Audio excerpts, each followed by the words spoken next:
pensar na questão da geladeira, ela foi chegar só em 1928 no Brasil. Em relação a alimentos industrializados, praticamente nada era industrializado, então as pessoas tinham o hábito de tomar um café da manhã muito cedo, por exemplo, 5 da manhã. O almoço não era no meio-dia como a gente consome hoje, sim 9 da manhã, um lanche da tarde, o jantar por volta das 16, 17 horas. Então, até pela questão da própria industrialização, as pessoas não viviam tanto à noite.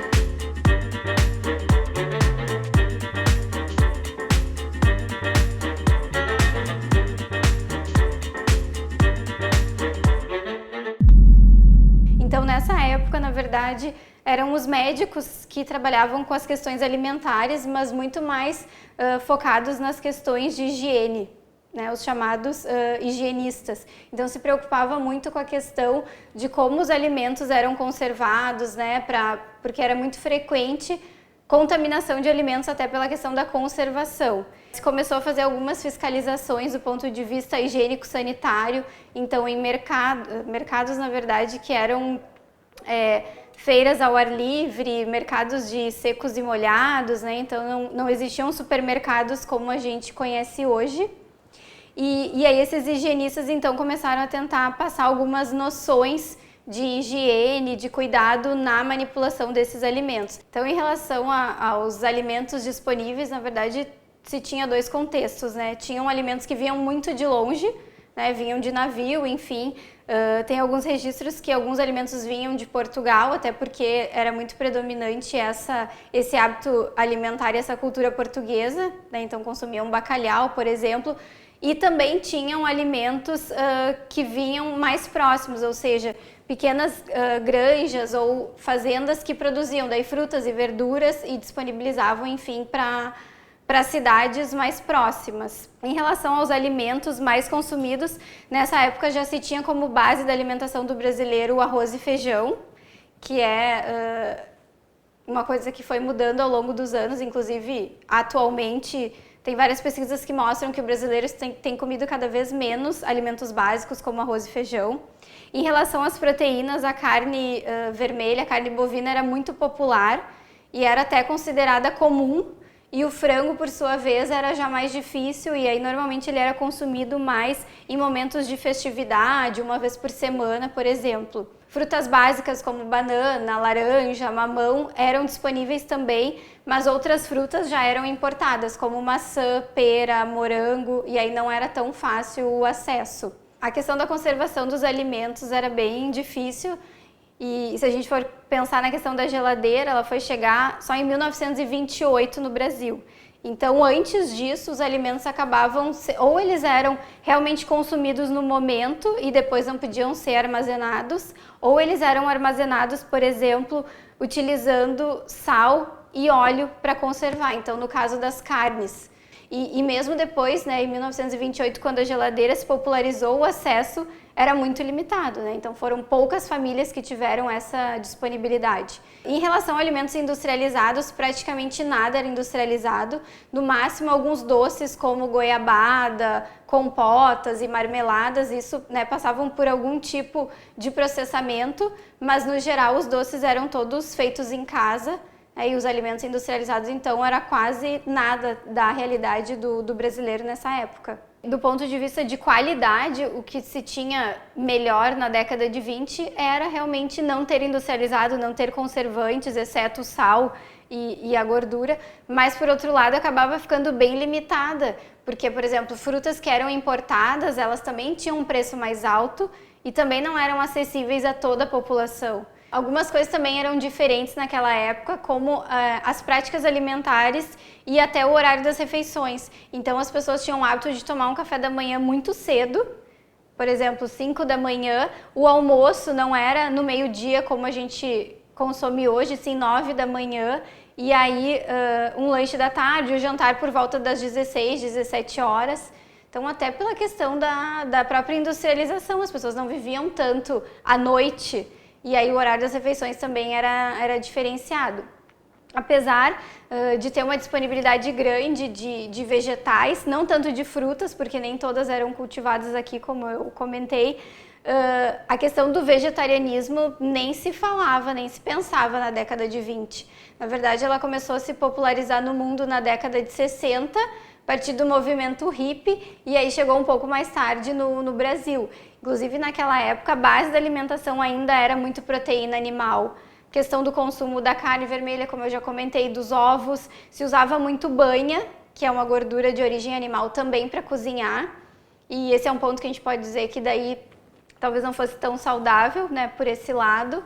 Acho que uma grande questão que já existia na década de 20 e ainda permanece nos dias de hoje, não só no Brasil, mas na verdade em vários lugares do mundo, é a questão de como a distribuição de renda afeta a alimentação. Porque o que nós temos hoje, por exemplo, na década de 20, talvez aqueles trabalhadores que não tinham poder aquisitivo maior não conseguiam, por exemplo, comprar certas frutas porque eram importadas, né, ou ter talvez alguma outra alimentação de qualidade.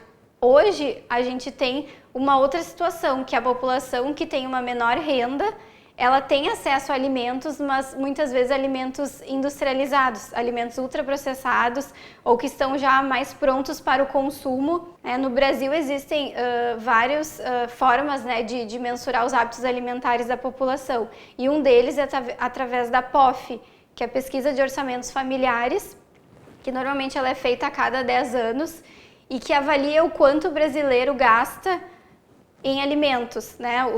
Traça o perfil de consumo do brasileiro. E aí, nesse sentido, a gente vê que a população mais pobre acaba tendo acesso a alimentos, carboidratos mais refinados, né? Por exemplo, açúcar, farinha, arroz, massa, e aí muitas vezes não conseguem consumir proteínas de qualidade ou vegetais e frutas que não estão disponíveis.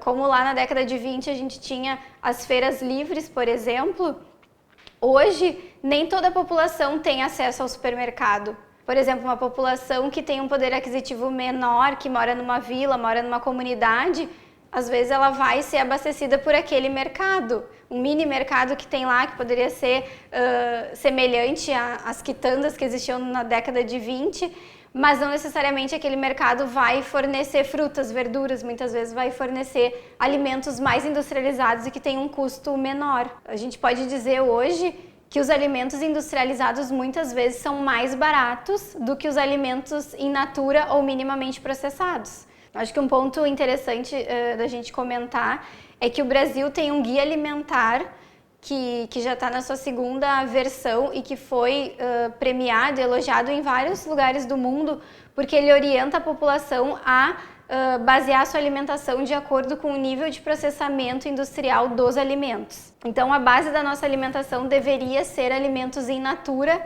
ou minimamente processados. Por exemplo, frutas, verduras, carnes, ovos, leite, arroz, feijão, que eram muitos alimentos que se comia na década de 20. E a gente deve evitar aqueles alimentos que estão na outra ponta do nível de industrialização, que são os ultraprocessados.